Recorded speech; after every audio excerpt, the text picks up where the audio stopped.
Competition, commitment, excitement. This is Lionheart. Sponsored by First Medical Equipment, Homestead-Miami Speedway continues the tradition by playing host to yet another Lionheart IndyCar season debut. It's the 7th championship campaign, and 42 drivers have enlisted to take on the challenge. Among them, defending champion Adam Blocker, last season's runner-up, dandy Dan Guerin, Blocker's Adrenaline Motorsports teammate Andrew Havoc-Catch Kinsella, not to mention real-world IndyCar driver Sage Karam, and 2019 All-Star Race champion Michael Goodman. So without further ado, it's time for the First Medical Equipment 200, and you can see all the simulated IR18 racing action from green flag to victory donuts live as it happens right here on the Global SimRacing Channel via the iRacing Esports Network. Hello everyone, and welcome to this abridged version of the Sim Experience Countdown to Green. Over these next few minutes, GSRC will bring you all the storylines, all the stats and facts you'll need to appreciate the First Medical Equipment 200 that will immediately follow as we count down to green. And here to do all of that is yours truly, Bill Soups Zahn, joined way up in the press box to bring you our Words Eye View by Adam Young. Amjad Yaman has director duties, armed with cameras locked and loaded by Dougie Beer. Now, as mentioned, this season is the 7th, and Homestead has been on the schedule for each of the previous 6. But if you're new to Lionheart, here's Adam to tell you a little bit about the track. Yeah, Homestead, is a place that's definitely world-renowned now. I mean, it's been around since, I believe it was 1995. It opened as a 1.5-mile oval, has a 2.21-mile road course on. You might remember back when it first opened, it was kind of down, low-banked, in the shape of Indy, and I think it's gone through more reconfigurations than what Bristol has gone through over the last 10 years or so, with the latest here coming in about 2003. All right, but with that, I want to mention that the Countdown to Green tonight brought to you by Sim Experience, the makers of the AccuForce Pro V2 Complete, the premier professional racing simulation steering system. The key to the AccuForce Pro's incredible realism is the groundbreaking direct drive motor control system, providing a driving experience that, when combined with today's best racing simulators, is as close as you can get to driving the real thing.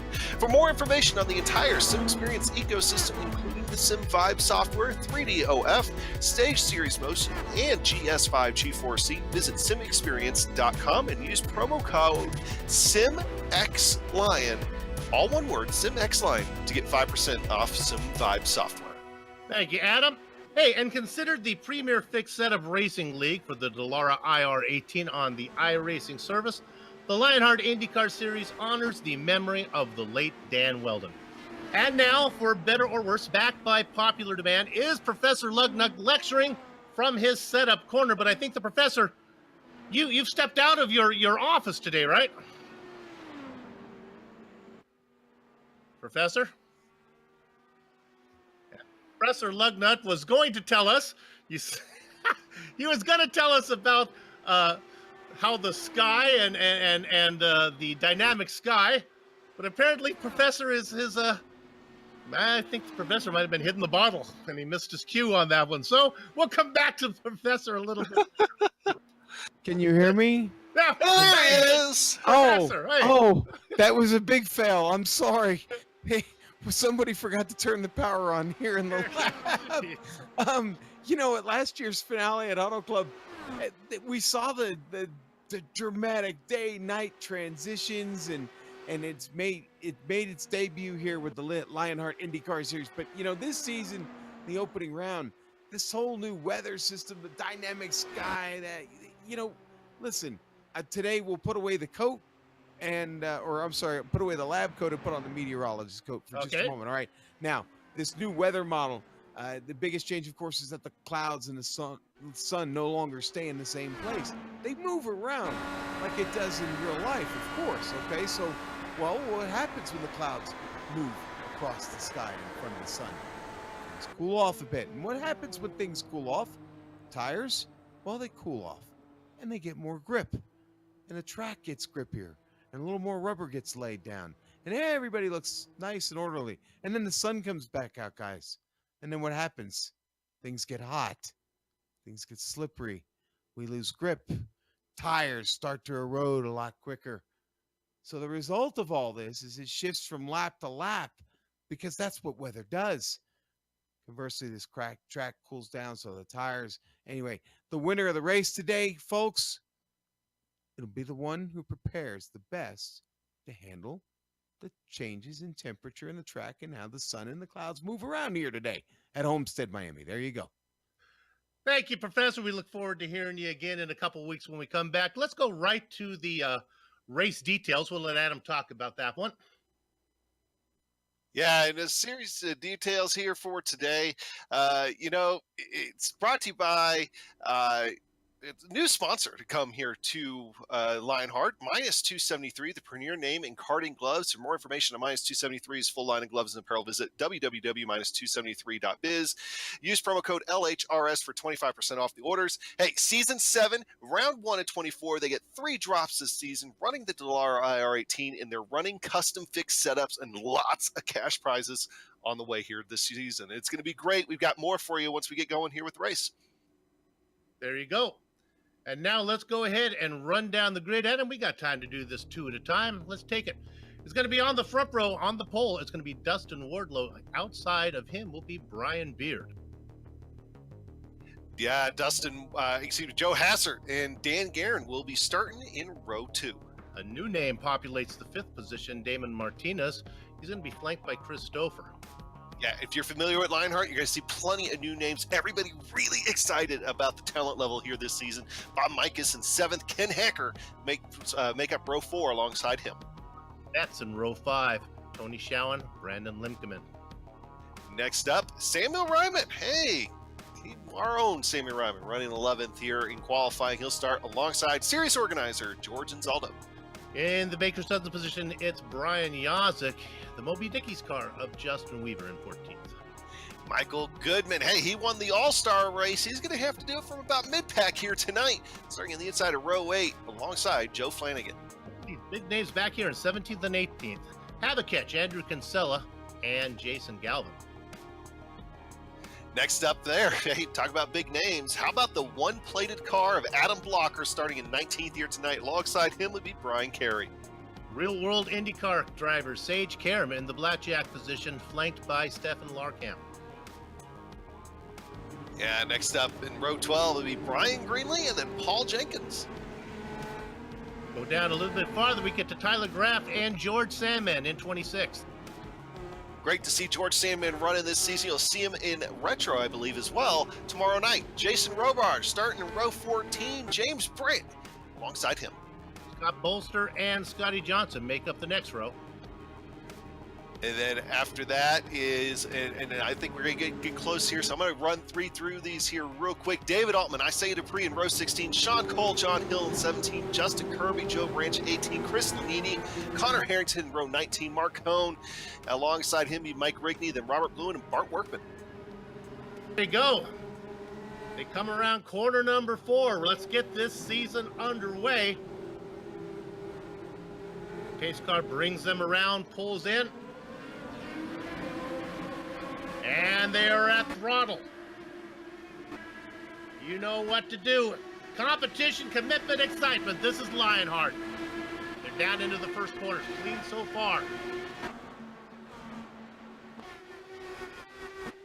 Uh-oh, I hear some contact. We got already trouble. as the leaders are going 3 wide, trying to see where it is. I see Justin Kirby without a rear engine cover. Yeah, it looks like it was Kirby involved in this one.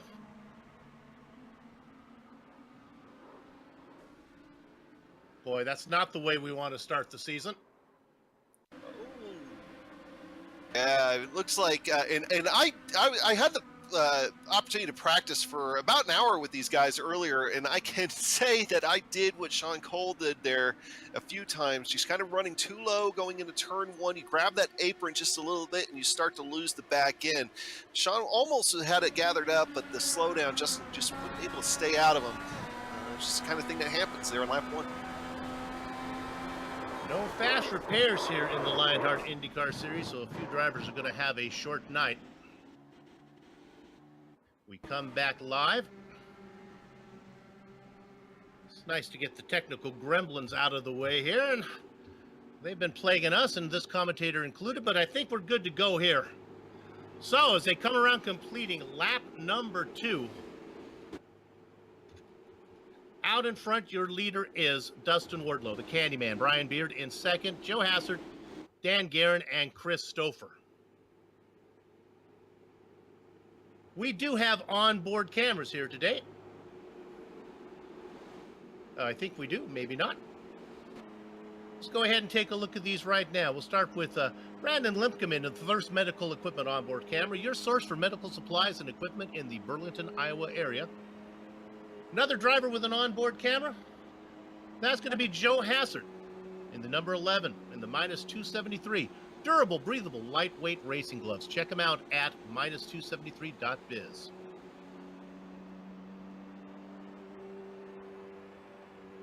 All right. Well, and while we got him, I mean, we can go ahead and talk about the race itself here today too. Maybe the race analysis, get that going. And for today, we're going to be running 133 laps around Homestead. So, running about a little bit under 24 seconds a lap once these guys really get going. Maybe if we're lucky, we get this thing in here in about an hour or so.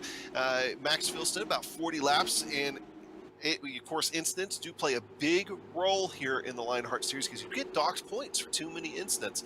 But, Soup, one thing I want to focus on is that max fuel stint of 40 laps because you figure you're going to end up having possibly a short one at the end. These guys ran a practice race the other night, and they only had one caution during that entire 133-lap practice race. wow. And that's incredible. So obviously we're circling around under caution here after only lap 3. But if we get going on some really long green flag runs, those pit stops are going to be crucial here. And at Homestead, they're even more crucial because you have a really long lead in and a really long exit to pit road, and you have to nail both to have a good time.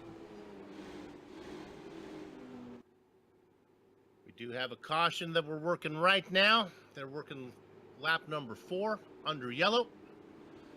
Last season, the season 6 opener, they set a record for the most cars. That was 42.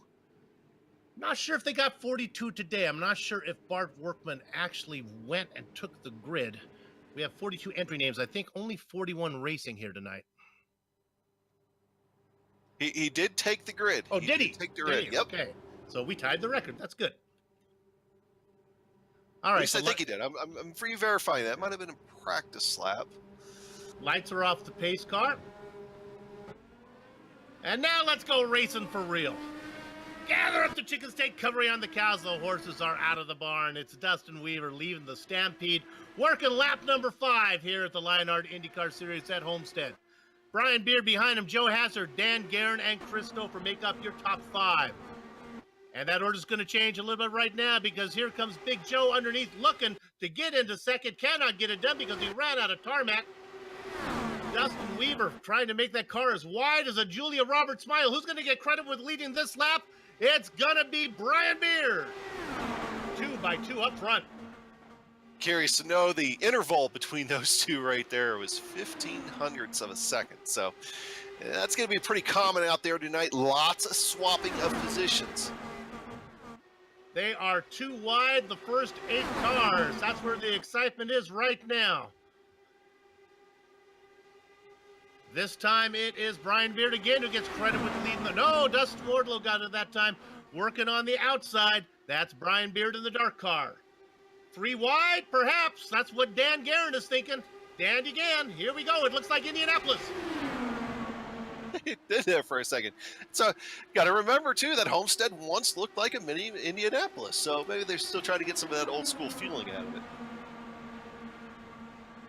They start the single file a little bit up front, but barely. Boy, everybody's happy right now with the tires feeling good.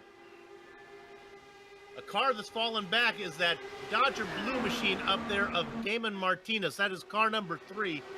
See him stuck on the outside, losing a few positions. He races back in 8th. It's 3 wide back there as well. Oh, boys, come on. That's going to be the story here for tonight, I think. It's going to be a lot like a restricted plate racing and cup racing for a little while. as these guys swap positions. You're in the draft, you don't want to lose the draft and everything else. One thing that I noticed, and I don't know if anybody else had this experience, but I noticed is that once the car starts burning off fuel, it's going to start to raise just a touch. And that's when that aero push really is going to start to play a little bit more role. The car's going to start pushing a lot more as the fuel starts to wear off. And that'll be when I think we see some of these guys separate once they can get on a really long green flag run. Gonna stay focused up front. It's Dustin Wardlow on the outside, Brian Beard down low. We'll find out how long they can race the high line and the low line. Oh my goodness, that was Joe Hassard in the light blue and white car. Almost got into the back of Wardlow. He gets it checked up. Beard down low, the momentum up on top. Chris Stouffer wants that one. Yeah, and Hacker trying to go low. Beard jumped up and put a stop to Stouffer's run. Oh, this is all fun and good, but somebody's going to get hurt here in a minute. That car that you saw in the apron a little while ago was Sean Cole. He did try to return to the track a little while ago. He's coming back down pit road. Looks like we have 39 drivers still out there racing. Mark Cohn brings it in as well. Let's call it 38.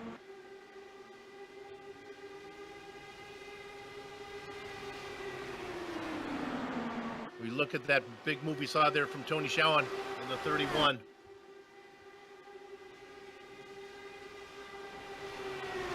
Wardlow, Hassard,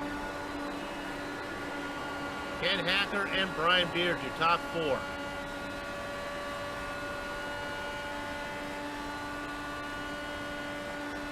The Candyman on that inside line, trying to make Hassard go around the top side.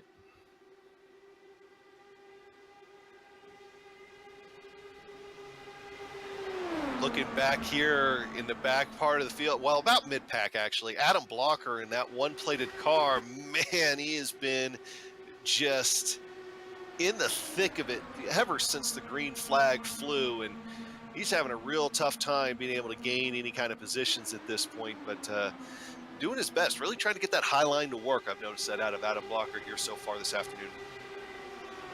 Boy, they continue to race side by side as we look at Sage Karam in 15th, actually racing in 16th. Well, it depends when you look at him, what position he's in. Boy, that racing going on right in front of him. That's Goodman down low. Karam gets the run now. He moves up into 15th. Let's jump ahead a few spots to a hard charger, up into 11th. Car number 53 and looking for more. That's Joe Flanagan. Started in 16th. He's up 5 spots and working on the back of Brian Yazek. And here he goes. Takes it down low. Boy, makes it stick. Gets right on the back. Got to be careful of the wash from Bobby Mikas.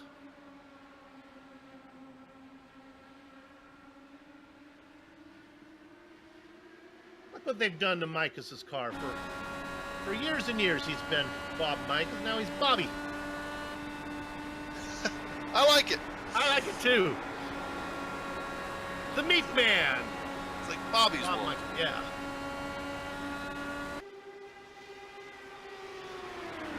Well, we got that yellow out of the way. Now we got ourselves a nice, good green flag run. Let's check back in on the 2 leaders. There they are. Joe Hassard, Dustin Wardlow, they're beginning to check out a bit as they got an 0.8 of a second lead on back to 3rd position, which currently is Ken Hacker. Swapping the lead back and forth, and starting to separate each other, out a little bit. And I really, when I was in practice earlier, like I felt like that's when I was fastest, is when I was just in a 2-car tandem and really able to, sit there and leapfrog each other. I was doing that with Brian Beard quite a bit. Probably running some of my fastest lap times then. And I didn't really have to worry so much about the aero push. So I think that's one reason why you see Joe Hassard and Dustin Wardlow start to separate themselves out a little bit here. Those front 2 guys doing the Miami 2-step there as they continue to, one passes on the front straight, one passes on the back straight. Hearing a report that maybe Tony Schuin maybe brushed the wall a little while ago. Might want to keep an eye on him over the next few laps.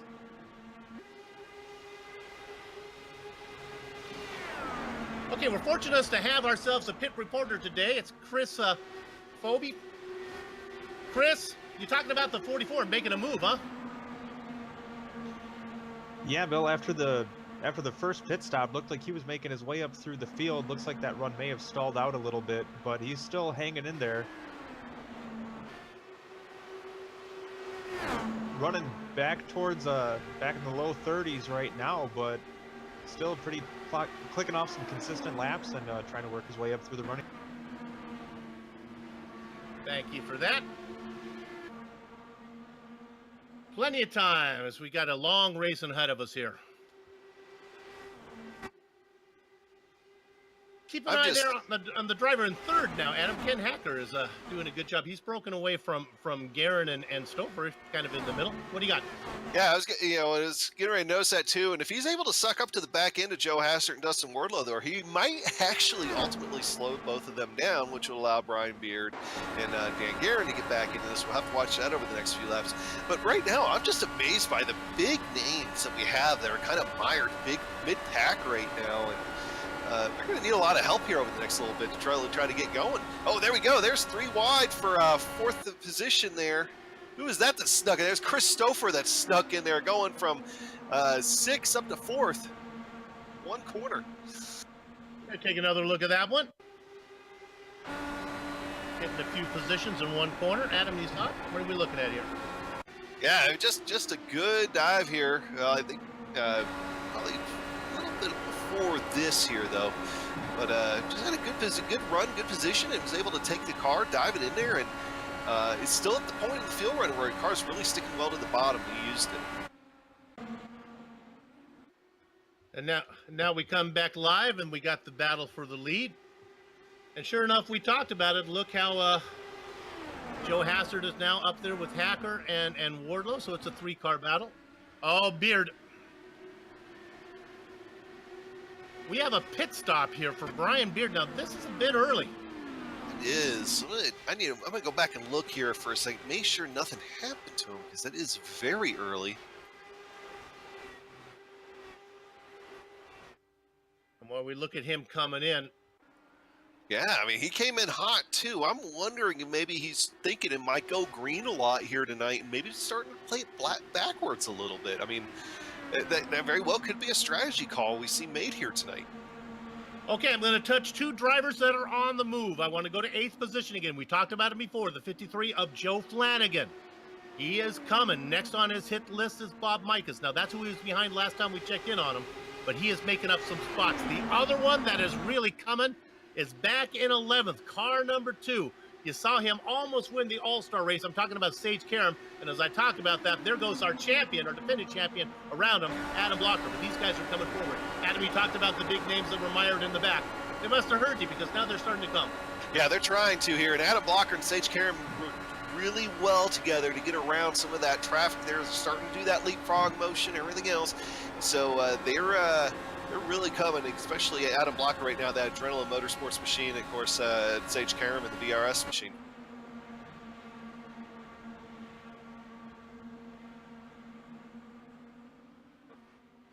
We are getting close to green flag stops here pretty soon. It won't be long. We're working lap number 30.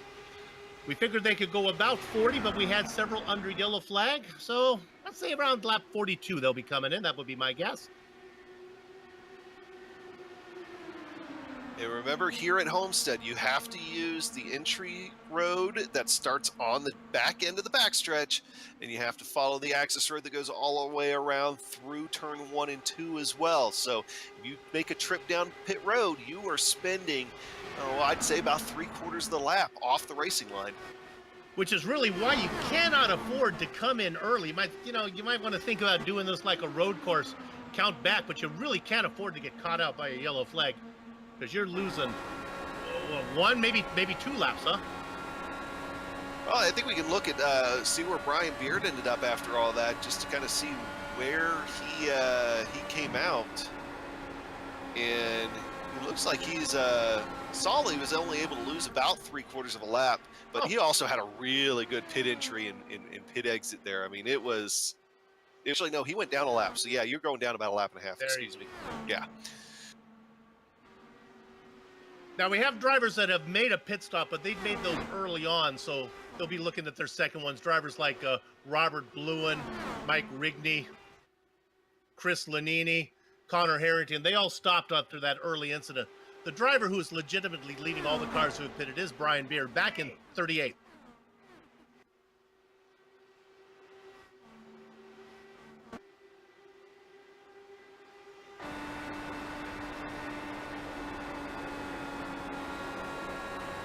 Looking here is one thing I was wanting to look up just to make sure that there are no adjustments to the bonus points this year in the Lionheart Retro Series. Is riding on board now, Joe Hasser with that www.minus273.biz car. And because I wanted to make sure that some of those guys that pitted during that caution, if they stayed out, maybe could lead a lap, and indeed they did not adjust that bonus point for leading a lap out there. So that could definitely pay dividends out there as the season goes along. This is a long season for Lionheart in both the IndyCar here tonight, Retro tomorrow night, and these guys, every point matters to these guys. It's very competitive, and the talent pool this year, man, you're going to want every little advantage you can get. Back to back here on GSRC, Wednesday and Thursday, Lionheart, the IndyCar and the Retro. Of course, Brian Yazek, who's out there racing, is going to be joining me in the booth tomorrow night. Meanwhile, the man sitting next to me right now, you're going to be racing in that one, aren't you? Yeah, me and Yazek just get to switch places. You know, moving from the booth last year in the Retro Series, going down to actually race with those guys. I was real excited about the opportunity, and we'll see what we got. I got a Taft Baldwin coming over. If you watch the majors races with us, my Riding Shotgun teammate over there, and Soup, you'll like this one, who I'm going to have racing on Riding Shotgun for Lionheart Retro. The one and only Lionel Little Train Callisto. Oh, no. Yeah. All right, pit stops going on. Hey, can we quickly go to 10th position? This is Sage Karam. He's in a 3-wide battle, and he gets caught. Karam is in the grass. He saves it. You see him right there. He brings it back out. Holy moly. No. Did that just happen? Is this real life? Oh, my goodness. And while he was down there, he said, all right, I'm in pit lane. I'll just make my pit stop. Look at this. On the grass. You know, iRacing announced earlier this week, officially, I think it's something that's kind of been a loosely held secret for a while, but the off-road trucks come into iRacing, and I think Sage was just trying to get a little practice there beforehand, turning his Delara into an off-road vehicle. Man, I can't believe that. Great save. Got the car pointing in the right direction using just delicate adjustments. Nice job. He comes in to make a stop. That actually worked out okay, because a lot of drivers are coming in here on lap 40, making their stop. In fact, here comes our leader. Chris, get a little busy down there. It sure is, and a little bit of a hairy moment for the 55 of Brian Yazek as he was making his way down the back straightaway, kind of something similar to what happened to Sage Karam. He lost control, almost went down into the grass, and figured while he was down there, he either was having some trouble getting it woed up or was losing control. But either way, he dove onto pit road and was able to make his stop, and he's rejoined the field. Okay, I believe all the stops here are done. We got Stouffer and Galvin in there right now. I haven't heard a lot from George Sandman. That's a driver we expected to be up running up front. Yeah, I found what happened to Yazek. We got to give credit where credit is due there. It was a heck of a save. I don't think we can go back to it, but man, you're right though, Chris. I mean, he was able to get it wound up just in time. Figured he'd make his pit stop at the same time. So good job catching that. Chris Lanini inherited the lead for a little while, but now he comes in. And it looks like when this thing is all sorted out, it's going to be Dan Guerin. Here's Blocker. And Kinsella. Yeah, we want to mention about Andrew Kinsella here, following up right behind Adam Blocker. He's going for the third straight season opening win here at Homestead here today. So he's definitely wanting a good run. I think that'd be some kind of record in the Lionheart Series. So he'd love to have that this afternoon. Brian Carey coming in, pitting from second position. Samuel Ryman had worked his way up to third. both late stoppers. Martinez looking for his home. Justin Weaver in pit lane now.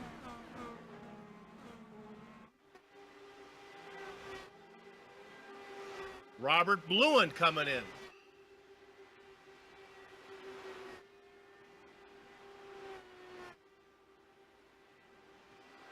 Now I think we're done. Looks like it's going to be Joe Hazard. When it's all said and done, if I'm reading this right, 2 seconds on Dan Garrett. Big lead for Joe Hazard. Ooh, Car- got a oh, caution. See a car David down there in the Altman. grass? Car number 88. Nicely timed by Altman. Just let the pit window finish. Oh my goodness, Paul Jenkins, not sure if he knew that Altman was there.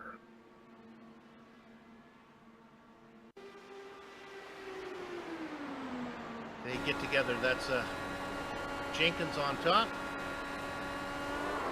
A little bit of a bump down into the grass, and unlike the other two drivers, he was not able to save that one. Yeah, that's that was not soft contact. I mean, he was crabbing all the way going down to pit road. You know, that's a shame. David Altman, he was looking forward to this season, you know, season opening race in particular, and just kind of bad luck right there. But, you know, great that he was able to at least get out here. He just completed a move. High-speed internet was going to be an issue, maybe if he was going to be able to have it or not. And thankfully, he was able to get something going, so he was able to race here tonight, but not ending the way he wanted it to. Chris, you got to lose news on Damon Martinez? Yeah, guys, monitoring the race control feed, the three of Damon Martinez getting a pit penalty for going through too many stalls before arriving at his own. Well, he didn't do it intentionally, he was lost. That's a tough break. I can definitely relate to that this evening. Well, David Martinez is one of the newcomers here to the series, just trying to get out there, make a name for himself, and just a little bit of a rookie mistake there, but I'm sure that he'll know better for next time, and hopefully that'll be his only penalty of the season. But, man, Joe Hazard, great job getting on and off pit road, only to see that huge lead evaporate. You know, there's a lot of great sponsors that make this Lionheart IndyCar Series possible. And I'll tell you one of them that is great, and that is Butt Kicker. Now, Butt Kicker products add instant immersion to any game. Unlike a subwoofer that moves air and loses accuracy and force, that's bad. Butt Kicker products move actual mass, and I'm not talking like St. Matthew's Sunday morning at 10:30. I'm talking about mass, like you know, atoms squished together that have gravity. It produces those, and it moves those, and it gives you a haptic immersion that is both powerful and accurate. Feel the low end without making the room loud. Now your neighbor's going to like that because you can turn down on the subwoofer and still feel the bass you want. Experience powerful bass even while using headphones or a gaming headset. For sim racers, Butt Kicker products add the missing driver to car connection, bringing more realism and immersion to your sessions. I got a promotion code for you. Lion25. Take a guess what percentage you get off, Adam, for Lion 25. 25%? That is right, sir. That is right. What do I win? you win. I win a new Butt Kicker, right? You can come back next time we need to fill in for Richie. There you have it. Check him out at, where do you want to go? TheButtKicker.com. I've been told not to ad-lib the sponsor plugs, but I can't help it. It's against my religion. Okay, we got that one out of the way. I still have a job. And our leader is Joe Hazard. See the guy back there in second, Dan Garrett? He's the driver who has led the most laps here at Homestead. A whopping 125. Whoa. Yeah. Yet to add to that today, though. You know, even though Brian Beard came down right at the beginning, like he came down super early compared to everybody else, still, you know, was able to get back up to third position with that caution, and doesn't seem like he lost anything at all. I mean, he's getting right back up there in the lead pack once this thing gets going back to green. Let's talk about the Bakersfield boy, racing in 9th position, car number 42, Jason Galvin. Started in 18th, has been able to cut that in half, up into 9th right now, right behind that other hard charger of Joe Cannigan Flanagan in 8th. Now go through here. Karam was making a move. Where is Sage? Where have you gone? Oh, Sage came in and took another pit stop. He topped off, so he's back in 29th. Sneaky.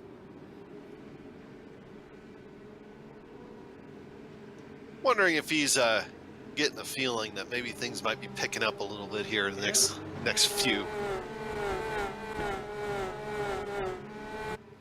All right. Well, we had a nice little green flag run. And it was nice that the incident happened right after the pit cycle had finished, so nobody really got caught out on that one. The beautiful Medina Mendez actually puts the car into the pit wall, bringing it down in pit lanes. Careful, Medina. Joe Hassard. Chug-a-lug, chug-a-lug, makes you want to holler, Idaho, leading them down into the first corner, doing lap number 50. Dandy Dan Garum, we talked about him being the all-time lap leader here at Homestead. He must have heard me because he wants to add one more. Look at that lead of 126 career laps. He makes the pass on Hassard right now. Coming out of 4, I think he's safe to get credit for leading this one. You betcha. Dan Garum, the new leader, for now, as Hassard goes underneath. And look up there. There's Chris Stouffer trying to make his presence known in the top 3 after getting around Brian Beard there that last lap. And here comes Dan Garum once again. He's going to add another one.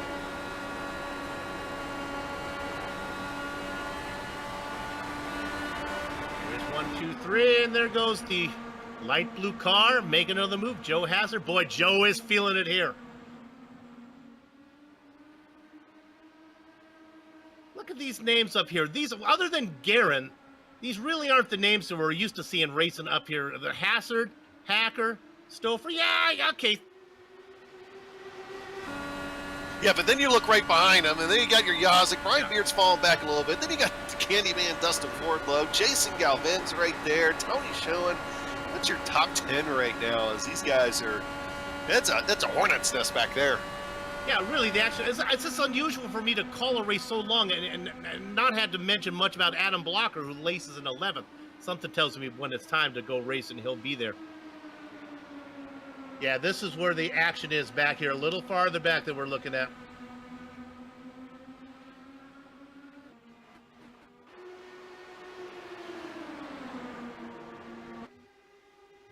I hate to harp on the point, but let's go back and look at Karam real quick. He's in 27th.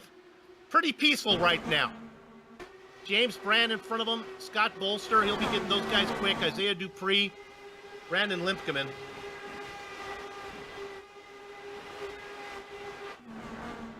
Keep an eye on him. Boy, Adam, he was really impressive in the All-Star race.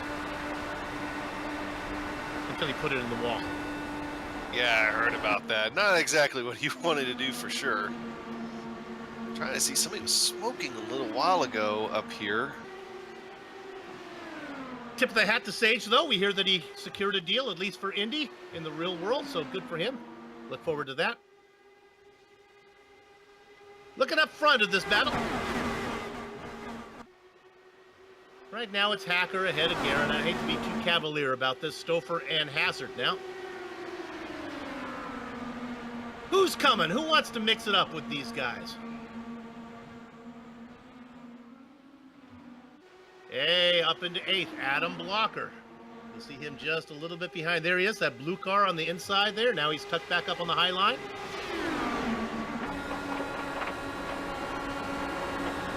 Might take a while for the defending champion to get to the front, but he's coming.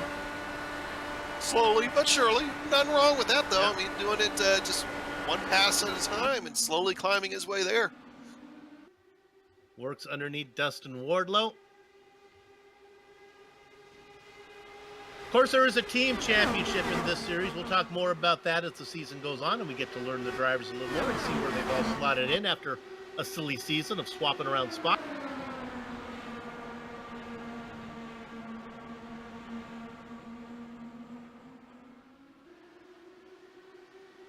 Scanning through here, who deserves a little love? Hey, let's go back to the driver in 15th, up 7 spots. He was in a battle last season for the rookie championship, Stefan Larkamp.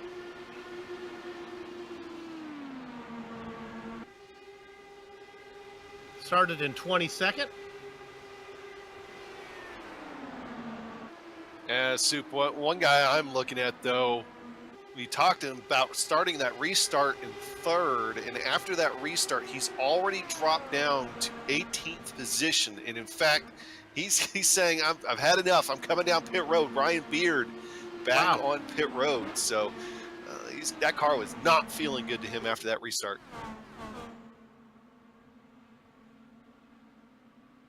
Well, it was Beard who took the early stop before, so... Correct. So yeah. I'm wondering maybe if it had something to do with just maybe that extra couple laps of tire wear. I mean, it was way before everybody else, too. So, I mean, it very well could be just the way things are running for him here tonight. Dan Guerin moves to the lead up front. Ken Hacker. Chris Stouffer. Last race, last season, there was a record 26 lead changes. Now, I'll be honest with you. I'm not sure how many we're actually going to get here because there were 2 lead changes this lap, but you have the same leader because Guerin made the pass on the back straight, and then Hacker came back and got him, so you know what I mean? It's one of those ones I wish iRacing would be able to keep track of the unofficial lead changes. Because, man, this is the kind of race where you're right. I mean, the numbers would be sky high. But they would have been sky high in California, too, so. Indeed. Talking sky high, I'd like to thank Professor Lucknut for coming in and giving us that talk about the dynamic sky. That was good to know. Look at that dynamic sky pushing right down on this Miami racetrack right now. Beautiful clouds. That one looks like a bunny. Well, Soup just went there first time, but he went there. You don't realize that the intricacies that iRacing goes to. Those clouds are just not randomly shaped. But you do bring up an interesting point, Soup, because right now you do have, it seems like half the racetrack right now under, with the cloud overhead. So one half's darker than the other, and those that track will cool off just a touch, and you will see an improved grip in that corner. So it's pretty impressive the modeling that's going on there now. Hey, and how about Chris, our pit road reporter, making sure that we're not forgetting halfway this time? Oh, I wish we have so many things to celebrate here on the Lionheart Series. We don't have a halfway mark, halfway award. Yeah, despite a few cautions, though, I mean, this race is clicking along tonight. And absolutely. If you're those guys in the back that we've been talking about, you've got to start feeling the pressure of the clock and the laps clicking down very quickly here. All right, well, let's talk about one guy that we've mentioned. Racing now in the 5th position in that number 1 plated car, as we like to put it, our defending champion, Adam Blocker. And by the time I said he was in 5th, well, he's moved up to 4th. He tries to get the pass on the inside. Oh, we got a wreck. Jason Galvin, he's rumbling, tumbling, fumbling down the back straightaway. Oh, he got collected into Joe Flanagan. It starts with Flanagan, who had some ghost contact with the Candyman Dustin Weaver. There was just nowhere for Jason Galvin to go, and sometimes in those Dallara IR18s, when they get rolling, they really do. And unfortunately for him, that's going to be the end of Jason's day. There you can see it. Weaver, Flanagan, and Galvin all involved in that one.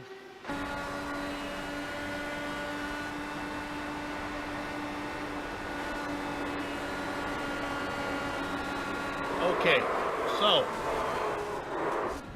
you can go 40 laps on a stint. Double that is 80. Add 80 to 69, which is the lap we're on right now, and that gets you well on the way to doing this on one more stop. We can get to 1:33. So coming now and one stop after this. You know, Soup. Did I do I'm that glad right? you worked on your. I'm glad you worked on your math skills there. I showed my work. That's yeah. Oh, pit road, busy place. All right, Chris, here they come. Well, guys, you got to believe this late into the race, just past the halfway point, as we mentioned earlier, these guys are all going to be thinking long term. So you got guys that are all going to be throwing tires and fuel at it and trying to see how far they can make it and where the cautions may fall as we march towards the conclusion of this 133 lap, 200-mile trip around the Homestead-Miami Speedway. Put the cameras on one spot behind the pace car. Car number 38. Brian, it's not easy being Greenlee. Stay out there, Brian. I know he's coming in. He just does this to get a little love here on GSRC. I think he has to. There, Soup. It looks like he's missing a little something. Oh. Let's see what happened to him here. Did he catch a piece of that accident by chance? Yeah, missing his right front wing. Oh, it looked like something happened with Flanagan, and he ended up not being able to miss him when Flanagan was trying to get caught up to the field. So there, yeah, so that hurt him. Looking at Paul Jenkins also with a little bit of damage. Oh, Paul Jenkins got a little bit of that accident as well. So a few more cars involved than what we thought, including Mike Rigney. So I think that ended up being about a 6-car accident there, Soup. The 3 that we saw, then those 3 that got the collateral damage. That's all right. They weren't racing up front. They come and get those repairs done. Hopefully the car will be as good as new. Hey, while we're under caution, one guy I want to give a shout out to here, Sean Cole. He was involved in our very first caution out there here for today, and you know he's out of the race, isn't he? He is. He's 3 laps down. There's no way he's going to be able to be back in contention, but it goes to show that even the rookies in the series, of course, it's hard to say anything about Sean Cole with the word rookie next to it because we all know who Sean Cole is, but it goes to show that how important every little position, every little point is going to be here for this season, that he knows as a rookie that he needs to stay out there and complete every lap he possibly can. Give a little screen time to Sean Cole. Check him out at the Sim Pit. I'm going to keep giving him some love until he mentions my name on his YouTube channel. That's Soup, S-O-U-P, Sean. Oh, let's go ahead and talk to Joe Flanagan. Let's bring him down in and talk to him if we can. Joe Flanagan, you were having a great drive, and then you got caught up in something that wasn't really of your doing. No, I don't think it was really of anybody's doing. He tried to stay low, and I tried to stay high, and I don't know, something got in between us and wrecked it. Boy, you were really making it work, though. You had come through the field. The car felt, you looked like you were comfortable in it.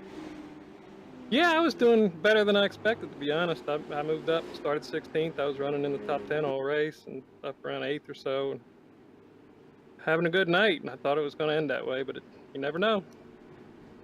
You going to be able to make a full-time assault on this campaign this season? That's definitely the plan, but this is not a good way to start off the season. I'm a little disappointed. We got a long way to go, and I'll make it back up. Your nickname is Canigan, so come back out and let's see what you can do next time. Thanks for coming in and talk to us, Joe. Yep, all right. Thank you. Pace car is ready to pull in. Let's see if Medina Mendes can do a better job of getting it down. No, she hits that thing every time. Dan Guerin, your leader. He was first into pit lane. He was first out of pit lane. Working lap number 73. Ken Hacker, Brian Yazic, Joe Hazard, Chris Stouffer, your top 5. We've been watching Adam Blocker, the defending champion. He is up 14 spots into 5th, well within striking distance. Make that 6th position.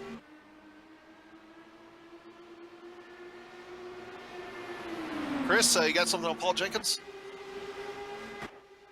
Yes, I do. Looks like the 35 of Paul Jenkins being given a drive-through penalty for avoidable contact. So 35 going to have to make the trip down pit road, and of course has to use the access road on and off. So going to be a very costly penalty for the 35 car. Holy smokes, look at the pinata full of bees we're looking at there. It all starts with Brian Yazik. Going underneath him, that's Guerin for the lead. That's Hacker and Stouffer behind. Working on the top side, that's Joe Hazard. Going down low in the Dodger blue color car is Adam Blocker. He moves up into fifth, and he's got head of steam ahead of him. He's going to get underneath Yazik too. Oh my goodness. I got a bad feeling about this. Settle down, boys, as they are still too wide. Going underneath is Guerin. Oh my, that is Chris Stouffer putting the car. And Adam Blocker trying to follow his Adrenaline Motorsports teammate right through there. Here comes Blocker. You put your right front in, you put your right front out. You do the hokey pokey and you get underneath for the lead. Here comes Adam Blocker. Nobody got turned around in that dance. It is hard to believe he started 19th on the field here today. Oh, but they are coming north and south on Blocker. Hacker up high. Oh, No, turned no, around no, right no. in front of the field. Big accident down the front straightaway. Octopus putting on his socks. Cars going everywhere. He can't tell what's going on. Oh, Ken Hacker is in that. Oh, it just seemed like a little bit of netcode there too with Tony Schuin. Tony Schuin got turned in front of everybody. Oh, if we get a chance here in a minute, Amjad, our director, if he could get us an onboard riding with George Inzaldo on that.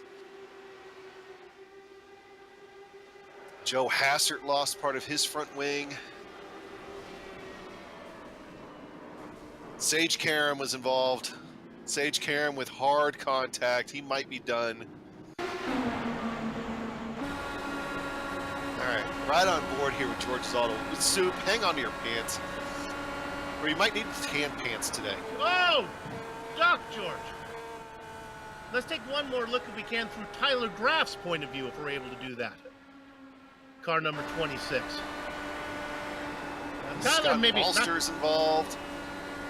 Tyler maybe not quite so clean, but he does manage to get through. This will be fun.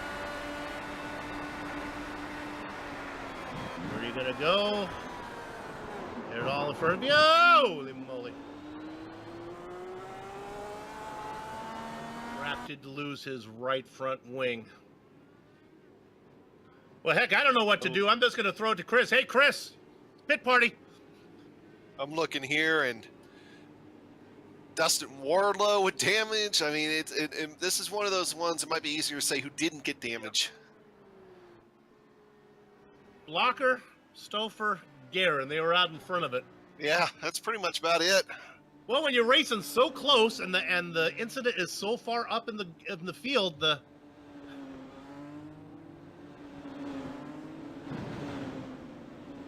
see, Joe Flanagan came in for that interview and thought if he would have been out there, he would have been caught up in that one anyway. So,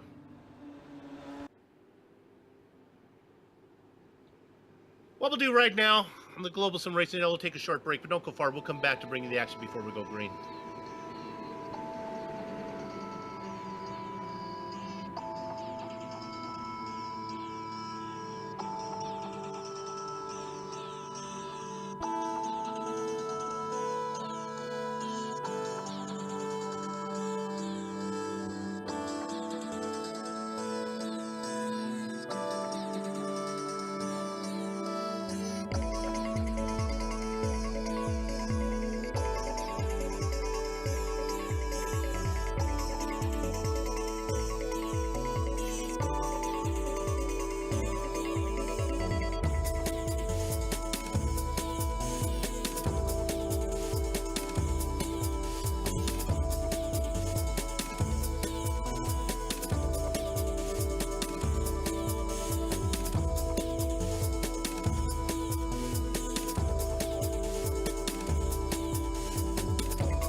Batman Villain Cam of Adam Blocker, your race leader.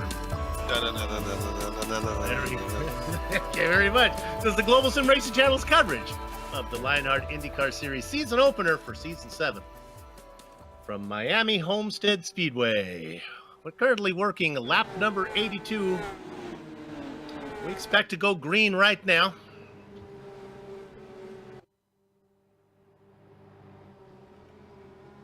See In a vastly different front half of the field now.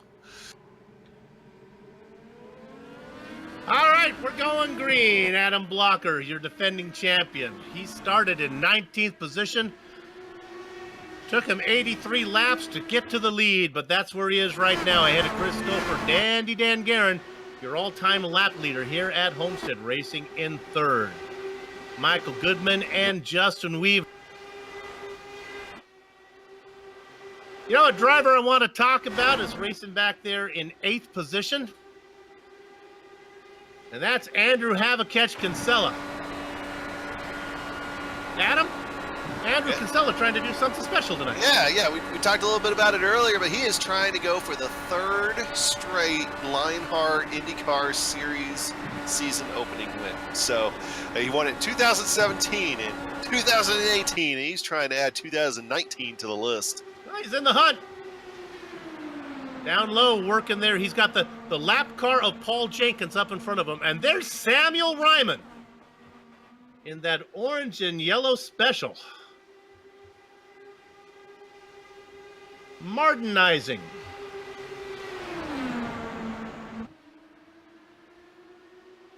Oh, nowhere to put this car. Havakech shakes it up high, but Weaver is up there.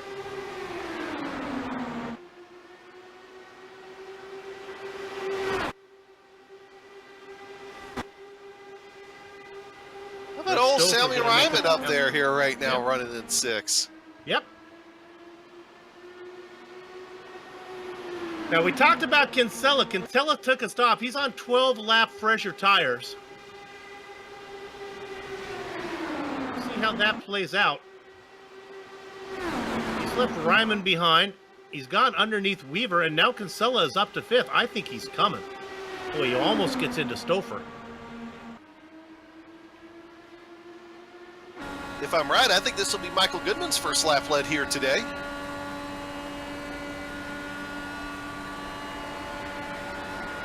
Right off the board, off the back of Michael Goodman. Adam Blocker in his familiar blue and black machine. Well, I'm telling you though, Kinsella is coming. He's making the low line work with those fresher tires. He's trying to get underneath Guerin right now. And Zaldo George was down on the apron doing a little kitchen work.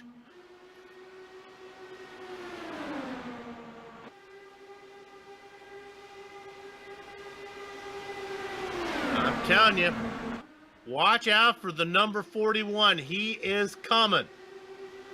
He's now up to 3rd. And he's got visions of grandeur. Going around the top side, trying to make it 3 wide is Dandy Dan Guerin on the outside of Blocker. It is 3 wide now. Blocker in the steer wheel position.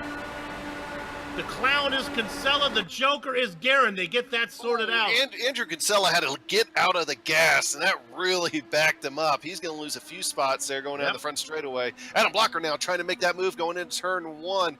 Michael Goodman right now is really hugging that white line. I mean, if somebody's going to go around him right now, it's going to have to be on the outside, but that's really going to start heating up those tires. You have to be careful about the car starting to push here before too long or catching the apron by accident. There's a little spot in turns 1 and 2 you got to be careful with. It's actually above the white line that if you touch it just right, that back end's going to want to step out on you. He's got to be careful with that. 3 wide across the start-finish line for lap number, what would that be, 92. Guerin is trying to make the top side work. Adam talked about it. Michael Goodman covering the inside like wall-to-wall carpet. Yeah, you know who has a really good view of this? Brandon Limkeman. We got an onboard camera with him. Let's go ahead and take a look at that. At First Medical onboard camera, your source for medical supplies and equipment in Burlington, Iowa. Hopefully he won't need any right now, so he's going to keep that car going straight. That's the wonderful thing about about virtual race cars is that at the end of the day, even if you got wrecked, you're okay. Oh, let's go up front. I turned my butt kicker product all the way up to max, though, so I think I'm still safe. Are you getting some of the heptic immersion right now? Well, if I do get injured, I can always go to First Medical. That's true. By the way, butt kickers are perfectly safe. Don't worry about them. Oh my goodness, not safe those. What's going on in 4th position? Guerin in a battle with George Anzaldo. Hey, George!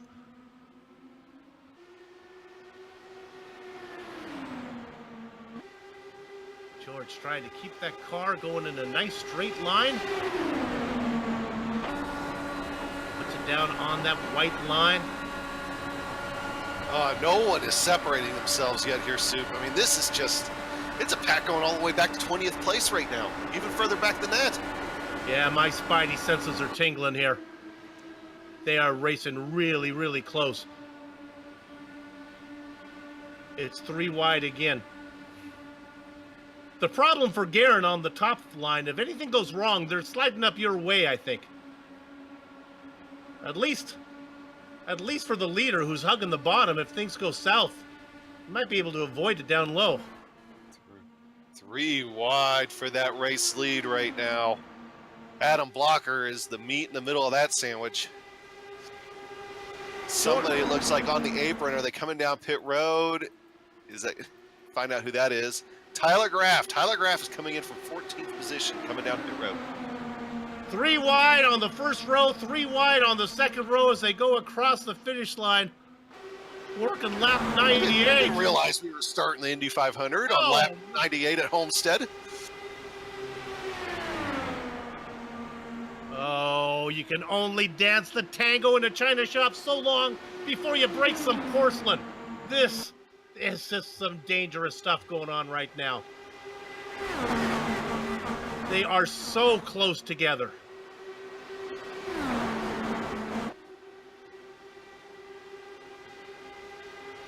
Usually we like to take you back in the pack to show you the action that's going on there. A lot of times the action back mid-pack is more exciting. Not right now.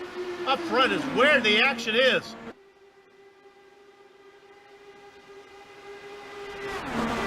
Dad, I don't know if it was planned or not, but to add insult to injury, it looks like Tyler Graff maybe had a little bit of trouble on pit road. Chris, what did you see with him?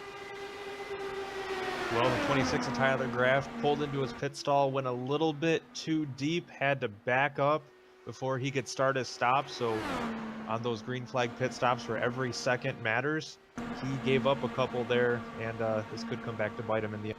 That is not Graffsonian. He's noted for being very, very clean, never making a mistake. Unusual to see that happen to him. 2 by 2 by 2 up front and trying to mix up the formation is Justin Weaver and George Anzaldo back in 7th. I'll tell you, one of our guys that was running up front before that accident, Dustin Wardlow, got into the wall about 4 laps ago. He's rebent that front wing, and that car looks like it's pushing now. He really wants a pit stop again to get that refixed.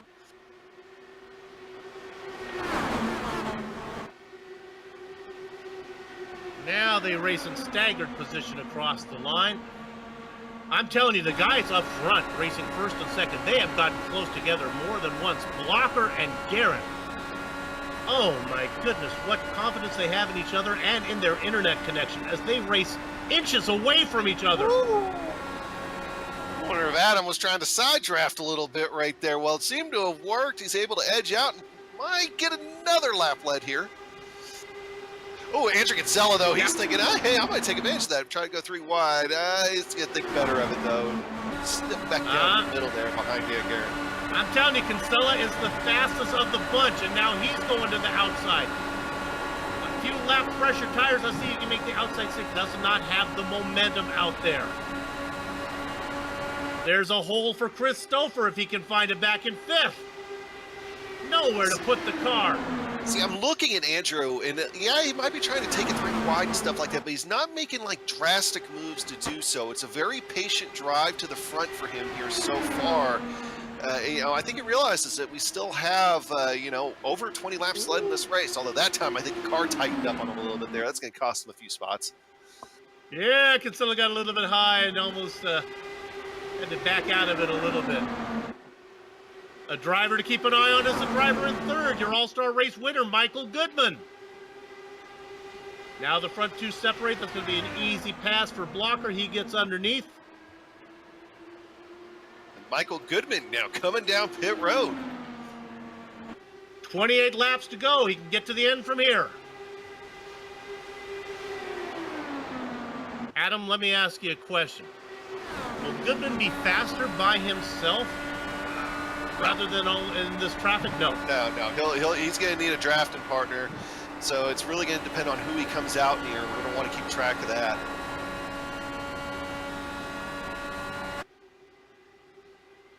Although one thing that I did notice is that when he dropped down pit road, that did separate that top 3 just a little bit. I mean, 1-2 with Adam Blocker and Dan Guerin staying real close together, but Justin Weaver had to back off a little bit on his entry along with Chris Stouffer. So we're running single file back there now with the exception of your front 2.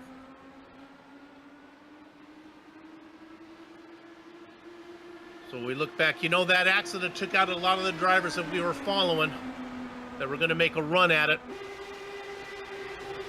Should be noted that Adam Blocker gridded in 19th position. Yeah, he's one of our hard chargers here today, and got a couple of those in the top 5. One being Justin Weaver. He started at 14th, and Andrew Kinsella, of course, we've been talking about him a little bit, started in 17th position here today. But our biggest mover here today, Soup, so far is the guy sitting in 8th position. That's going to be James Brandt. He started this race in 28th spot. Quietly out there, staying out of trouble. Racing. Oh, and here comes Dan Guerin. Coming into the pits. It'll be interesting to see where he sorts out in relationship to, who was it? It was who made that stop earlier. It was Goodman. And he's going to be coming down with Paul Jenkins.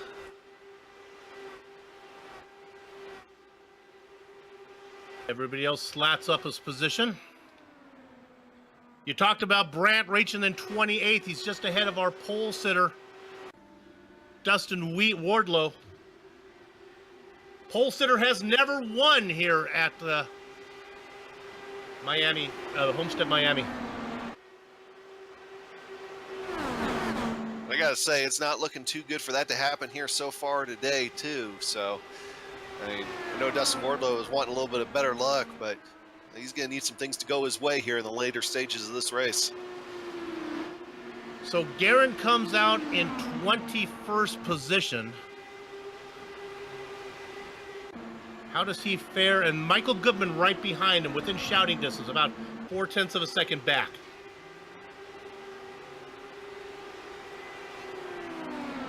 "21 laps to go." Blocker comes in.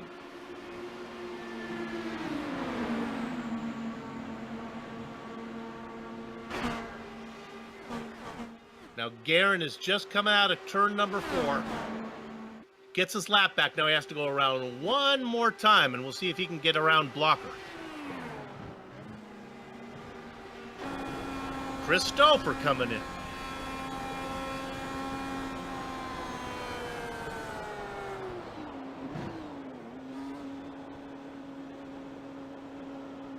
All right. Guerin coming out of 4. Blocker coming out of pit lane. He's got it on the warm-up lane right now. There goes Guerin. There goes Goodman. Blocker's got to use his Flintstones feet to get that car up to speed. They're going to drive away from him. Woo, Justin Weaver. It was real subtle, but that back end tried coming around on him under the latest stages of braking coming down pit road. Okay, Chris Stouffer is out on the warm-up lane. There goes Guerin. There goes Goodman. They continue to blow by the cars who pitted later.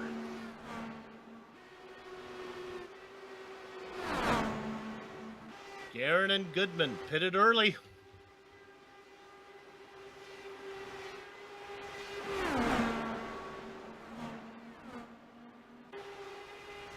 Guerin in 11th, Goodman in 12th. The top 10 cars yet to pit.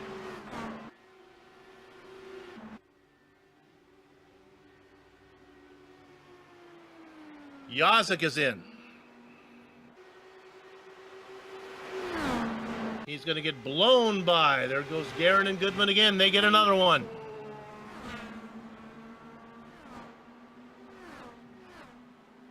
In fact, let's take a look at Guerin right now. He races in 10th. He just got his lap back on Joe Hassard, who races in 5th.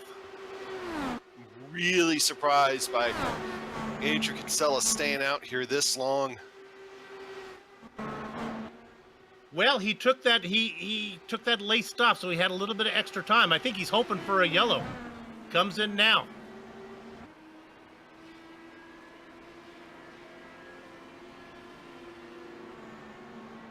Ooh, he's pushing that thing on pit entry. He was using every little bit of excess road he could, even getting into the grass just a touch. Okay, Guerin rolls by, but that's just to get him on the same lap. Your leader is Brandon Limpkeman, but that's going to be short-lived as he'll be coming in soon. Guerin out of 4.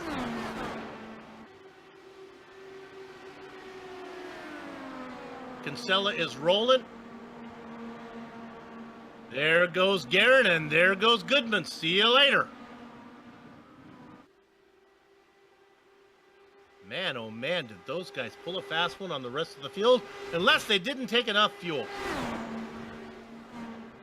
One advantage that we're going to have here for Andrew Kinsella, other than John Hill coming in right in front of him there, is he will have those newer tires, slightly newer tires. So we'll see if he's able to use some of that. And I think he is within drafting range of Adam Blocker here. So we'll see if he's able to catch back up. Limpkeman and Hill pit from 1st and 2nd. They were farther down in the order. They just stayed out there and kind of vultured that spot. So that's easily now going to move Dandy Dan Guerin, your all-time lap leader here at Homestead-Miami, out in front. He's got Michael Goodman, your all-star race winner behind him. Michael Goodman, thirsty for his first official Lionheart IndyCar win. And here he comes underneath, new leader, Michael Goodman. I assume, is he going to lead at the... Yes, he is. Pit stops are done. Now let's cross our fingers and see if we can stay green the whole way. Blocker and Stouffer race 3 and 4, about 0.8 of a second behind the front 2. Here in the 41 and the 66 had a moment just a second ago, and they're racing hard back there. There's Justin Weaver making another pit stop here. 10 to go. If my buddy Sean Crackers Ambrose here would say, drop that disco ball. Let's get it started. Coming around, this will be 9 to go. They got the lap car of Joe Branch in front of the leaders. Branch is a veteran. He will know how to get out of the way. I don't expect any issues there. Here comes Adam Blocker and Chris Stouffer.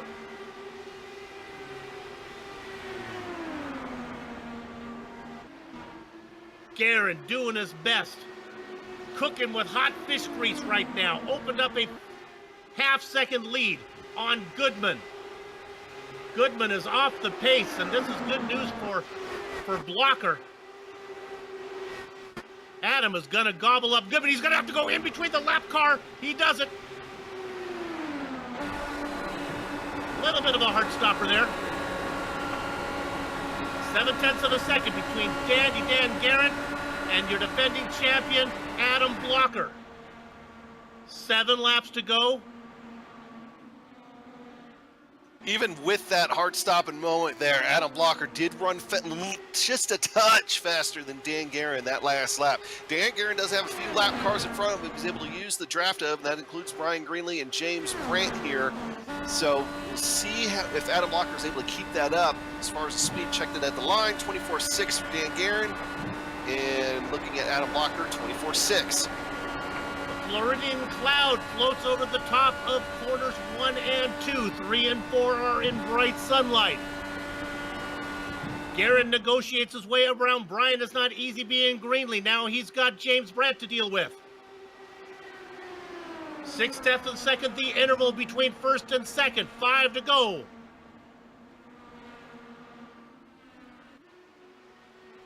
Blocker doing all he can to get up there. Stouffer in third. Goodman just did not have the pace to stay with the leader. He's back and forth and in jeopardy of losing that spot to Kinsella and Yasic, who battled for fifth.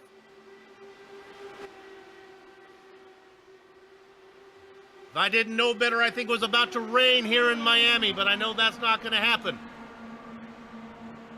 Well, it would figure it'd rain in Florida with cloud on one end of the track and the sun on the other. Boy, it looks like Florida right now. You can see him go in the sunlight and the shadows. Now into corner 3 and 4. The gap is 0.4 of a second.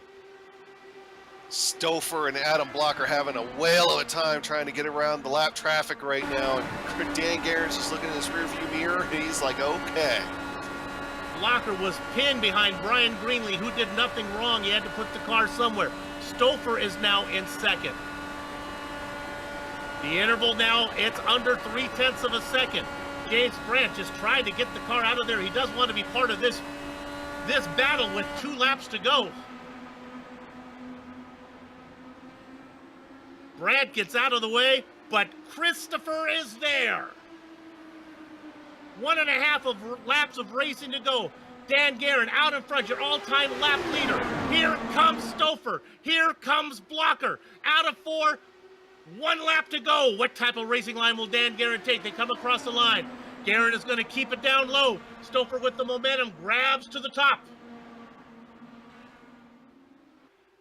Let's see if he can get it to work out of 4. Guerin keeping it down low. Stouffer again making an attack up top.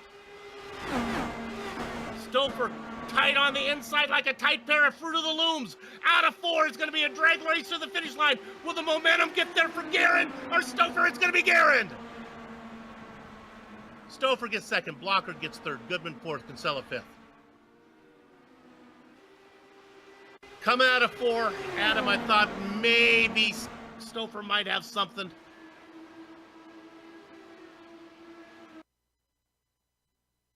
Yeah, it was that what won it for Dan Guerin was the slight movement that he made to come slightly back up the track on the entry to 3 to give him a good corner entry going through 3 and 4.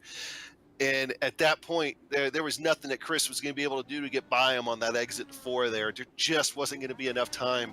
So great move by Dan Guerin to come away with that one. Dan Guerin gets the victory here at Homestead-Miami in the Lionheart IndyCar season opener for season 7. What we're going to do right now on GSRC and IESN is take a short break, but we will be back to run down the entire finishing order, talk to as many drivers as we can before we put a lock on the gate. Don't go far. You're watching the Global SimRacing Channel on the iRacing Esports Network.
Welcome back to the Homestead-Miami Speedway and the Plasma Tracks Victory Lane Post Race Show. Hey, if you're like me and have trouble finding that perfect Ides of March gift, well, do I have the website for you? Plasma-Tracks.com not only produces original racetrack wall art, motorsports trophies, home decor, and motorsports fabrications are also available. I could try, but my words would not do justice to the uniqueness of their wares. The only way to fully appreciate their artwork is to see it for yourself. But I'm warning you now, I keep telling you this, you're not listening to me. One visit, and the next thing you know, you'll be trying to convince your spouse why you need a Plasma Tracks wall art hanging in your home. See it all at plasma-tracks.com. Use this promo code, it's LRS2019, to get 25% off your order. Now, you might get 25% off your order, but I'm going to give you 100% of the finishing order right now, as we're going to call that out. Your leader, your winner, started in 4th position. He comes home with a win. Dan Guerin starts the season off with a bang. Christopher is 2nd, doing his very best to get there. He finishes 3/100ths of a second behind Guerin. Adam Blocker, the defending champion, had to settle for 3rd. Michael Goodman was racing with Guerin there at the end, but ran out of steam. He'll have to settle for 4th. Andrew Havakech Kinsella rounds out your top 5. The back half of your top 10, Brian Yozik, Dustin Wardlow, George Anzaldo, who raced up there for a while, Brandon Limcom in a very quiet 9th for him, and Stephen Larkamp in 10th. Adam? Yeah, in 11th position going home tonight. I'm going to have to get used to saying it like this. Bobby Mikas. I like Bobby. Yeah, I do too. It works. Chris Lanini coming home in 12th. Brian Beard, real strong early, kind of faded a little bit late, but was able to get some spots there at the end. 13th position, 14th goes to Isaiah Dupre. Samuel Ryman, he looks strong in certain parts of this race too. Coming home 15th. George Sainman 16th. Robert Lewin coming home at 17th. 18th, the guy that really did. I mean, he was running up front most of this thing. Unfortunately, faded at the end. Joe Hassert, 19th position, is going to go to Brian Carey. And 20th, Connor Harrington. Then we get down to the drivers who were 1 lap down. There's 3 of them. James Brandt, Joe Branch, and Paul Jenkins go 21st, 22nd, and 23rd. Drivers who were 2 laps down, Brian Is Not Easy Being Greenlee and John Hill. Tyler Graff is 5 back of the leader. Justin Weaver behind him. Sean Cole, 8 laps, but still racing at the end. 8 laps behind the leader. Good job for him. He comes home in 28th. Remember, Sean, it's Soup, S-O-U-P-Z-A-H-N. Sage Karam in 20, what would that be? I have no idea. 29th position, well back, 54 laps off the lead.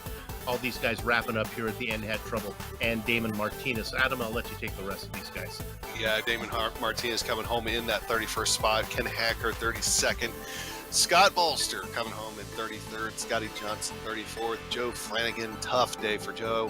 Coming home 35th. Tough day also for Jason. We saw his big accident there in the back straightaway. 36th. 37th is Mike Brickney. 38th, David Altman. 39th, Jason Rabarge. 40th, Mark Cohn. I'll go ahead and rant it out here real quick. Justin Kirby coming home in 41st position. And I was wrong right at the beginning of the broadcast, Soup. Unfortunately, Barkworth did not actually take credit. He had internet failure right before the green flag started. So we did not tie the record at 42. We went with 41. But there was one driver who got to the checkered flag first, and that is Dandy Dan Guerin. We get the honor of talking to him right now. Dan, let's talk about pit stop strategy at the end. You came in a little bit earlier than everybody else. What was your thinking there? Tires. Them tires are something really needed today. You worked out because we watched you come in, and I think, who'd you come out with? Was it Goodman? I think that was your partner that you teamed up with. And one by one, those guys who were out in front of you came in for pit stops, and you just blew by them. Did you know you were just passing the guys you were racing with as you went by them as they were on the warm-up lane? Yeah, I was watching the standings there, and I came out with Goodman, and I was hoping him and I would have worked together a little bit. I'm not sure what happened but he started falling back. I was waiting for him to catch up. But I was watching Stover and Blocker start reeling me in from 2 seconds back. And I'm like, okay, well, I don't know why Goodman's not getting up here, but I just held off both them guys, and great racing them. I love racing Stover. He's a good driver, always racing me pretty clean. Hats off to Blocker as well, Kinsella. All them guys they really battled hard this night. You negotiated the lap traffic, and then the guys who were chasing you got through the lap traffic, but they were there. And then it was all about you just protecting the inside, right? I wish it was said that easy. No, I had to lift a couple times because I wasn't sure which way lap traffic was going to go, but I still stayed out and maintained a little bit. But with coming to one to go, Stouffer's right there. I'm like, okay, well, coming off 4, I'm going to have to hold the bottom until I get to the turn and kind of come out a little bit. I didn't know if the tires were going to hold the next few turns or not. So, but they sure did, though. Homestead always puts on a good show. You are the all-time lap leader here. You added to that today. Congratulations on getting the win and starting season 7 on a roll. Good luck. Thanks, Soup. Just want to give a shout out to my sponsors here: Lock Precision, Midwest Simulations, Graphics, Telegraphed. Awesome paint job for my car this year. Looks beautiful. And Sim Racers for mental health. You got it. Good luck to you the rest of the way. Way to start the season. Dan Guerin, your race winner here today. All right, Adam, who you got? Oh, we grabbed Chris Stouffer, and Chris, whale of a race out there here for today. And I know he came up just short, about 300ths of a second short, but man, tell us about the drive there, the last stage of that race. Well, me and Adam teammates there, and so we're discussing when we're going to pit, and we came down to only having a gallon left, so we pit on opposite laps, so we went and beat each other, and when we came out, Dan pitted a few laps earlier, and so he had a good lead. So did Goodman there, and we just worked together, tried to get up there. Luckily there was some lap traffic. At the same time, they were a little bit difficult to get around. But I could have got around them a little earlier. Maybe I could have made a better effort at trying to pass Dan instead of just getting one crack at it. But it was a really good race all the way around, all the way through. Well, of course, we got a long season on tap here for Lionheart, and I know you're looking forward to, along with everybody else. What are you hoping for here for yourself and Adrenaline Motorsports this season? Well, I'll tell you, for myself, it's to consistently finish in the beginning of the season instead of winning the Turning Point Award for a third time in a row, because although it's a good award to win, it just means I was better in the second half than I was in the first. So I just want to try to have a consistent season and see what I can do there. And as far as for Adrenaline, we won the team championship last year. Hopefully we can repeat that effort. All right. Well, hey, Chris, congratulations on that second place finish here for today. And we'll see you here, I believe, in 2 weeks at Watkins Glen. Yeah, sounds good. Shout out to Dan. It was an excellent race. I knew you won it. I could tell that you were hungry for it while you were driving, man. So congrats on the win. Thank everybody in the league for putting it on, all the sponsors, and thank my wife and kids. Chris Stouffer, ladies and gentlemen, second place finisher here today. Thank the wife and kids. You got to love that. All right, I get the honor of talking to Adam Blocker, the defending champion. He got the final podium spot today. Adam, let's start qualifying in 19th position. What's going on there? The track was so grippy in qualifying that it was pretty much a hold the white line lottery. So got it. Well, we watched you early on, slowly but surely work your way through. You have a reputation, so you're a driver I go back and keep an eye on. You were coming through. It didn't take you long, about halfway, and you found yourself up to the front. Yeah, first stint, track was really hot, and I made some progress early, and then I kind of stalled out around 13th or 14th, and until the very end of the stint, once people started really getting loose off of 2 and pushing bad in 3 and 4, and I think Edsel and I looked after our tires a little bit better, so we got into the top 10. Then on the next, when we finally got a yellow and the track was grippy, I just went to the front and knew I had to be aggressive early at the stint because that's when you could pass people. And there was a big moment where Stouffer and I broke up Ken Hacker and Dan Guerin's control of the field. That really allowed me to get clean air on my tires for that whole beginning of that last run to the flag before we pitted. So that allowed me to keep my tires under me until the pit stop. And then I slid my box a little bit in the last stop, which cost me about a second, but I don't think that would have made a difference because I ended up in the draft with Stouffer, who's my teammate, and we worked together well to catch up to Guerin and Goodman. We got Goodman, and we just ran out of time with Guerin. So. That lap traffic at the end, there was no time to mess around with them. You had to get around them as fast as you could. Yeah, they didn't really do us any favors either. I mean, I figured they would have gotten out of the way a little bit easier with 5 laps to go and nothing to race for. Yeah. But yeah, I shouldn't have to make it 3 wide up the middle of the back straight. But We saw that. Hey, I'll get you out of here on this. There was a stage in the race where your teammate, I thought, was the fastest, Kinsella. He had fresher tires by about 10 laps, and man, he was flying. He just had nowhere to put the car. He just couldn't get it up. yeah, that's when he was the fastest, and I regret not pitting there at the time.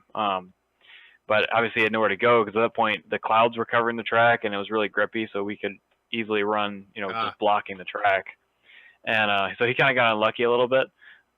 He also got unlucky in the fact that he decided to run the tank dry, and that ended up costing him because he lost the draft when like Stouffer, Guerin, and Goodman and I pitted. We got the undercut and the fresh tires. So the 4 of us kind of, because we stayed out, we had to pit there, and because a yellow didn't catch us out, we ended up, getting a big advantage out of that. So a little bit of luck was involved, but yeah, definitely take it. All right, defending champ, you come home with the podium finish. That's a good way to start the season. Good luck the rest of the way. We'll keep an eye on you. Yeah, thanks to you guys for calling the race, and definitely thanks to my teammates, especially Stouffer, for working with me today. Adam Blocker, 3rd place today. Do we have one more? We do. It's going to be Adam's going to get to talk to George Anzaldo.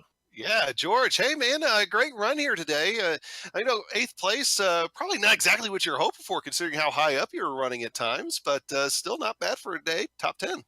Yeah, I'll definitely take it. I felt really strong there towards the end. I had a really great run, but Blocker and Goodman just had the inside jammed up, so I decided to kind of play it a little bit safe, and then the tires started wearing out, and next thing you know, I was falling back. And on the pit cycles, I think I pitted maybe just a little bit too late because every time I came out, I couldn't find any other cars on track to draft, so I was just running laps by myself. But really, really happy with the finish. Had a great run there with Blocker, Kinsella and Yatzik, and then Dustin kind of came in there at the end to take 7th away. But it was a great night.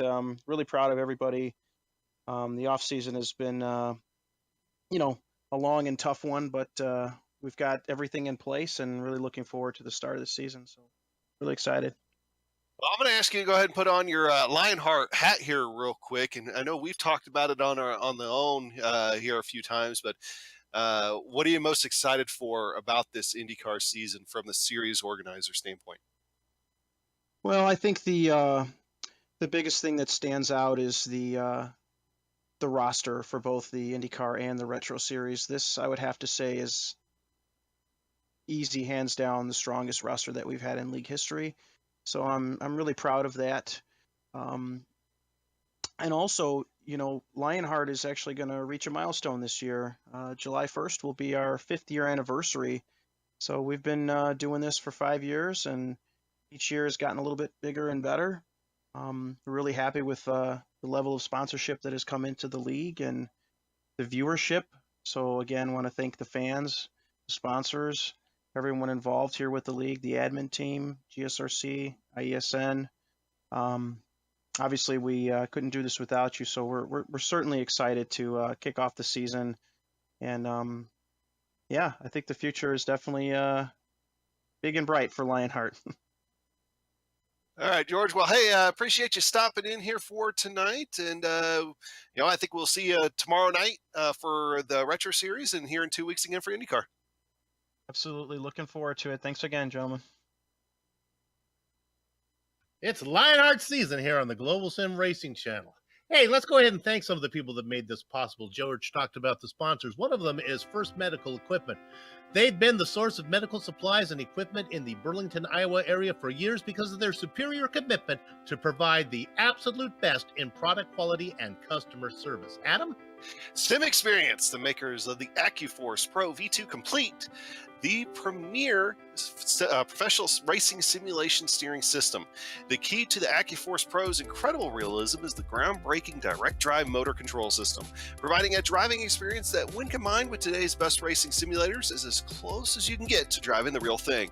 For more information on the entire Sim Experience ecosystem, including the SimVibe software, 3DOF, Stage Series Motion, and GS5 G4 Seat, visit simexperience.com. So here's what you do. You get yourself a sim experience wheel, you get yourself a butt kicker, and then you talk to First Medical Equipment and get some oxygen, because that's what you're going to need, especially if you use a butt kicker. Their products add instant immersion to any game. Unlike a subwoofer that moves air and loses accuracy and mass, a butt kicker products moves actual mass, producing a haptic immersion that's powerful and accurate. Butt kicker products add that missing driver-to-car connection, bringing more realism and immersion to your sessions. See all the family of products at thebuttkicker.com. I got a promo code for you. It's Lion25 to get 25% off your order. Adam! To contact any of the sponsors you see on the screen right now, go to LionheartRacingSeries.com, click on 2019 sponsors, read or scroll to the bottom where you can click on the company logo. I lost my place here. I got confused. Company logo. What am I doing now? Oh, I'm doing this one. On the screen now are just some of You're in blue. I got it. That doesn't help me. Some of the company's equipment and software that made this broadcast possible. The iconic music that alerts your ears you're watching the GSRC Productions comes courtesy of Eric Eckham and June Lalonde. See the screen to how to contact each of them. Then the Lionheart IndyCar Series is going to return in 2 weeks, Wednesday, March 27th, for the -273 Grand Prix at the Glen, presented by Cranfield Simulation. Hey, don't forget, you got the Retro Series as well tomorrow night. GSRC and ISN will be there to bring you all the action. We hope you join us. The next broadcast on ISN, hey, just mentioned it, is GSRC's coverage of the Lionheart Retro Series from right here, Homestead. It is the Sam Maxwell Customs Miami 200. Coverage is going to begin tomorrow night, March 14th at 10:45 p.m. Eastern. All right, this one's in a lighter shade of pale, so it must be me. Sliding across your screen now are just some of the upcoming broadcasts, so check those out and mark them down on your calendar. If you'd like more information about GSRC, I got lots of options for you. How about this? GlobalSimRacingChannel.com. But you want to go to social media, how about these options? You can go to GSR Channel, that would be for Twitter, and Facebook at Global Sim Racing Channel. We got another one in there somewhere. No, I forgot what that one was. Who cares? Oh, there's one for Instagram too, but it's not on the list. We'll get that in there next week. Don't go to Instagram. And finally, I love Instagram. I have no idea why you would go there, but I guess there's some reason. Hey, stick to the script. It's late. And finally, while you're here, if you haven't done so yet, subscribe to the this GSRC YouTube channel by going over there and hitting the subscribe button. I'm almost done. In fact, I can close this out now. Finally, on behalf of the men whose voices you just heard through this entire show, that would be Adam Young, and it would be Christopher Phoebe, and of course Amjad Yaman doing the directing duties, and Dougie Beard. I'd like to thank you all for watching as we watched Dan Guerin pick up the win here to start season number 7 at Homestead. With that, it's time to have fun storming the castle. So until next time, race clean, race hard. Only a few more words to go, and we'll see you on the track.